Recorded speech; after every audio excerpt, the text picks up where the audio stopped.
Hi, welcome to Richard Gabili YouTube channel, and for today's tutorial, I will be teaching you on how to adjust hold duration and touch on iPhone X. But first, kindly subscribe to this channel and don't forget to hit the subscribe button and the bell to notify you for the new updates.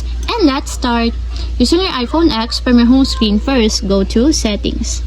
Then in the Settings, scroll down, then find and tap the Accessibility.